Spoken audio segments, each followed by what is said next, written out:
কি অবস্থা আপু, কেমন আছেন? আছি ভাই, আল্লাহ রাখছে ভালো। ভালো আছেন? নাম কি আপনার? সুমি ভাই। সুমি। দেশের বাড়ি কোথায়? দেশের বাড়ি রাজশাহী ভাই। রাজশাহীর মেয়ে। কোন জায়গা থাকেন এখন বর্তমানে? এখন থাকি ভাই ঢাকাতে। আচ্ছা, কে কে আছে ফ্যামিলিতে? ফ্যামিলিতে আছে, আমার একটা বাচ্চা আছে আর মামা মামির কাছেই থাকে। আচ্ছা, বিয়ে শাদী হয়েছে না? জি, বিয়ে শাদী হয়েছে। স্বামী কোথায়? স্বামী তালাক দিয়ে চলে গেছে ভাই। কতদিন আগে আছেন? 3 বছর। আচ্ছা, তো কি করেন এখন আপনি বর্তমানে? এখন কি করি বর্তমানে ভাই, মানুষের একটা সেলাই মেশিনে কাজ করি, চলে না, হয় না, এই জন্য আচ্ছা, তো দাঁড়াইছি। ভবিষ্যতে কি চিন্তা ভাবনা আছে? ভবিষ্যৎ চিন্তা ভাবনা আছে ভাই, কেউ যদি দায়িত্ব নিয়ে পাশে দাঁড়ায়, কেউ যদি একটা সেলাই মেশিন কিনা দেয়, তো চালামু, সংসার পালমু, এটাই।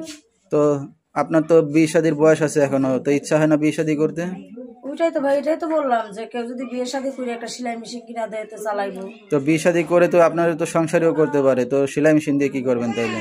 সে যদি সংসার পালতে পারে, আমার যদি না কিনা দেয়, তো আমি সংসার সে যদি পালতে পারে, তাহলে আমার কোনো অসুবিধা নেই। আচ্ছা, ঠিক আছে। কারণ স্বামী স্বামী যদি কষ্ট করে আপনাকে কামাই করে খাওয়াইতে পারে, তো আপনার কষ্ট করার কি লাভ? না না, সে দরকারই যদি নাই। চালাইতে পারে, তো আমার আর চলতে অসুবিধা হবে না ভাই। আচ্ছা, তো দর্শক ভাইরা কিভাবে যোগাযোগ করবে আপনার ফোনের সাথে? মাধ্যমে ভাই। আচ্ছা, তো দর্শক সুমির নাম্বারটা স্ক্রিনে পেয়ে যাবেন, সরাসরি যোগাযোগ করতে পারবেন।